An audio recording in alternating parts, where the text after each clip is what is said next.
Darrell, don't. Please don't, Darrell. Oh my God, that's the KKK. A black man next to the KKK. But Darrell is a fighter, and his God-given strength was gonna be put to the test here with the two for. Oh my God.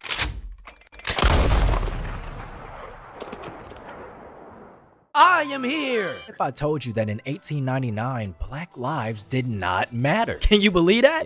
Yeah, you could believe it, you racist fuck. So today we're gonna be following the story of our protagonist, Darrell. And we're gonna be following Darrell's story for the next 30 days to see him go from rags to riches, which is pretty much impossible for a person of color like. Meet Darrell Washington. 37 years old, single man. They're not picking cotton. Gonna see Miss Eliza, gonna go to Mississippi. I mean, do it even look like that shit? Bro, get your racist ass out of here. They're sweeping dirt, okay? They're sweeping dirt. So don't get it twisted. That's his occupation. He makes 2 cents an hour. And that nigga look old as shit. But one day, Darrell got tired of sweeping dirt for a living. He wanted to make something of himself. And his homies thought he was crazy. You know what I'm saying? It's always going to be your homies that's going to shoot you down and make you sound stupid. It's raining. You bring an umbrella. Dudes is looking at you like, oh, look at this dumbass nigga. He brought an umbrella. Like, bro, it's raining. But despite what Darrell's friends thought, he quit his job right on the spot and headed straight for Valentine in hopes for new opportunity that can change his life. But he wasn't ready for the adversity that he would soon face. And realistically, Darrell's not even in the way. But maybe because of the way he looks, you know what I'm saying? Like, Darrell was no stranger to discrimination, but he had never put himself in this position before. With 39 cents to his name, Darrell decided to get a job at the bar in Valentine. Even as soon as he stepped through them doors, he was already greeted with some not so friendly looks, but you know, he was used to it by this point in life. And Darrell did have his eyes front. It's that guy who didn't, but you know, Darrell's used to that. Nonetheless, Darrell started his shift on his very first day, going from rags to riches, starting as a busboy, cleaning tables, mopping the floors, cleaning up that googop that gets left up in the bedroom upstairs with the hookers. And after a 12-hour shift, Darrell walked away with $35. Now I know what you're thinking. They do not pay $35 for a 12-hour shift back in 1867. But I can assure you, even though in reality Darrell really got $2.07 from that 12-hour shift, that he never held that much money in his pocket before, so it felt like $35. He felt rich, you know what I'm saying? So that's where the logic is in that. And just like that, Darrell's first day towards changing his life had come to an end. And the first thing Darrell did on day 2 was flex on his homies. You think it's bad today how dudes be flexing to their friends? They was doing it back then too. Where you think that stuff came from? Look, do your history research, okay? And after another full day of work, Darrell ended up stumbling upon a man who needed help. It was unusual for Darrell. A palm-colored fellow needed help when a palm-colored fellow had never ever helped Darrell in his life. But Darrell was different. He knew what it was like to be down bad, so he decided to help out this palm-colored fellow. At a very young age, Darrell was taught to treat others how you would like to be treated, and that always stuck with him through the ups and downs. Who knows if this man would have done the same for Darrell, but it didn't matter to him. What mattered is that he saved a life. On day 3, Darrell decided to get a new job as a wood chopper. Thanks to the man that he helped out last night, he recommended him a good paying job, one that'll pay him better than that bar in Valentine. And although this job was physical, Darrell didn't mind because it helped him stay in shape and it helped him build up a good sweat. And you know, whenever you gotta run from anybody that's trying to murk you just for the color of your skin, you're gonna need to have some stamina and some wind. That's the same shit. And speak of the devil, because as he ended his shift, he was getting targeted just because of his skin color alone. Look at this shit, boy.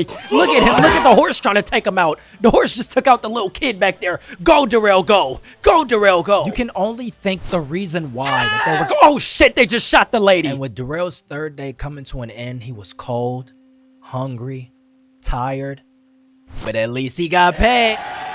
And day 4 went as quick as it came. But before he ended the night, Darrell would see something that would stick with him forever. Darrell, don't. Please don't, Darrell. Oh my God, that's the KKK. He don't even notice. Darrell's like John Cena. He don't even see his skin. I think that mask is covering up his eyes. He sensed Darrell, but he couldn't really see him. A black man next to the KKK. They too locked in, bro. They too locked in. They can't even tell. Darrell, please leave the Ku Klux Kebabs alone. Remember Darrell's motto, treat others how you would want to be treated. The KKK treated him and his family and friends poorly, and he was gonna make them pay. Darrell had never killed before in his life. But seeing the KKK in action up close and personal like that just enraged him like nothing ever before. And just like that, Darrell also owned his very first gun. If it's one thing to keep in mind about Darrell, it's the fact that he does not condone bullying. He's seen 2 against 1. One man was helpless. He decided to step over and stand up for the man. Was this foolish of Darrell? Absolutely. He's supposed to be keeping a low profile, but he's just 360 punching these dudes, and they just cannot keep up with his monster strength. Oh my goodness, and Darrell just, oh my gosh. It did not have to be that way, Darrell, but you know. And Darrell's boss noticed this wrestling match between him and the 2. And he told Darrell that instead of working for him, he could be making even more money as basically a musclehead for a very important person in the city. So Darrell's boss introduced him to that very important person who already had a job for Darrell. Thank you. He was tasked with taking down one of the biggest thugs in the town. And no, that lady is not the thug. That's the thug right there. Lint Liquor Larry. And for taking him out, he was gonna get paid $70. 70 real dollars too, not Darrell's math, but you know, real math here. He was gonna get paid a cool 70. So he went into the bar that the guy hangs out at, and immediately Darrell already knew who the target was.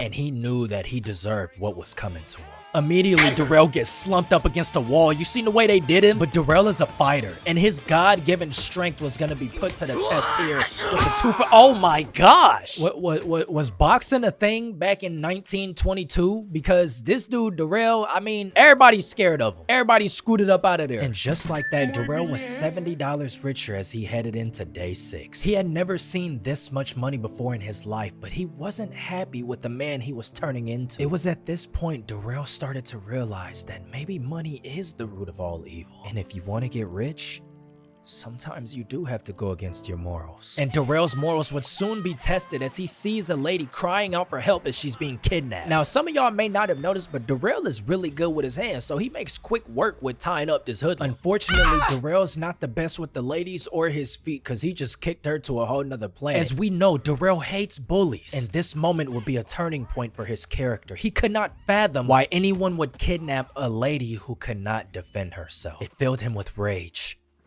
Type of rage that he couldn't describe. Darrell always tried to stay true to himself on this road from rags to riches, and he made a promise to himself to always help those in need and harm those who harm others. And even then, there was so much sin in the world that Darrell had yet to be exposed to. It was hard for him to tell the difference at times. The man paid Darrell for saving his life, albeit $13, but for Darrell, this was new to him. He had never been paid before for doing what was right. And while the doctor was seductively looking at Darrell, while Darrell was looking at the doctor sever this man's arm, Darrell had realized he had never seen this much blood before. What does that even mean? I don't know. I just wanted an excuse to include this part in the video. After the events that transpired, Darrell decided to spend another day in Saint Denis. And on this day, he was tasked with his biggest hit yet. But this time, it wasn't about teaching somebody a lesson. This time, he was gonna take a life. Darrell already had a game plan when walking into this prison. Hog-tie the officers, that way he could assassinate the target with no issues. And Darrell made quick work of the target, and he got out of there as soon as he could, somehow unscathed. The cops missed every shot that they took, and Darrell was out of there. He knew just how risky this mission was gonna be. He would never be able to show his face in Saint Denis ever again after this. But for the money, that was the risk he was willing to take. And Darrell slowly started to lose himself in this journey from rags to riches. He was no longer the man we once knew in the first few days. He was turning, oh my gosh! 7 days have passed since the events that transpired in Saint Denis. Darrell has been lying low and residing in a small abandoned village occupied by one other person who is also a fugitive. Her name was Lisa. She was also a bounty hunter who had been chased out of town. Her main goal was to make enough money so she could move back to her birthplace, where she would take care of her sick mom. While the two have been in the small village together, they got a chance to know each other. And although their reasons for making money were different, at its core, it was all the same thing. One bounty hunter taking on a town is difficult, but when you have two, it makes the job a whole lot easier. So Lisa and Darrell decided to team up and take on bounties together. They knew that if the two of them joined forces, they could rack up enough money to pursue their dreams and make it a reality. And they did just that. Darrell and Lisa became two of the most known assassins in the Wild West. And it might have started out that way, but they honestly became the most well-known bounty hunters and just straight up outlaws as well. Together, they ran their own underground business, where if those who had work that needed to be done, Darrell and Lisa weren't afraid to get their hands dirty. And their operations were run so smoothly that they were able to finish out contracts without ever being caught by the sheriffs. And while they did kill a lot, they only attacked criminals. So you could essentially say that they were doing some good in the world. And the money came in quickly. Darrell and Lisa didn't take any days off when it came to completing their contracts. And by day 27, Darrell and Lisa finally made enough money to go back to her birthplace. It took them an entire day to make it there by boat, but they did it. And by day 28, their journey was slowly coming to an end. And this was the tough part for both parties. Imagine spending weeks with someone, risking your lives, sharing stories. It's hard not to develop feelings when you've spent so much time and done so much with one person. But from the moment they agreed to the partnership, they knew what the end goal was for the both of them. Good Lord, Darrell, what has happened to you? Lisa wanted Darrell to stay, and he wanted to as well. But his goal was to buy a house and ride a car on 40-inch chrome. He couldn't stay, even though he really wanted to. And so Lisa asked him one more time if he would stay.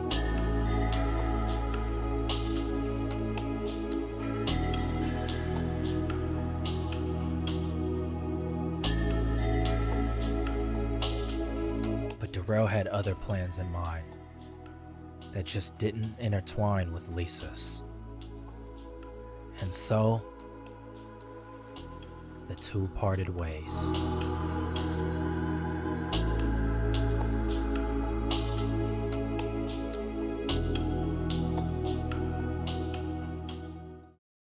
And by day 30, Darrell finally had did it. He got him that car. He got him that house. He started a new identity, so no one knew about him nor his past. It's just a prime example that if you lock in for 30 days, you can really change your life, bro. I'm telling you, if you just lock in, yes, you watching this damn video, if you lock in, bro, you can really change things. Look at Darrell, this man looking spiffy as ever. I don't even remember him looking like that. That man is clean, boy. That don't even look like Darrell. That look like a whole nother person. That's his house, boy. He worked for that. But you know, if you lock in, just make sure it's legal. You know what I'm saying? Like, this game takes place in 1742, so you can't do everything that he did. But Darrell did it. And you know he had to stun on his homies. You know what I'm saying? They said he couldn't do it, and he did that shit. Shout out to my nigga Darrell, bro. Thanks for watching. Hit the like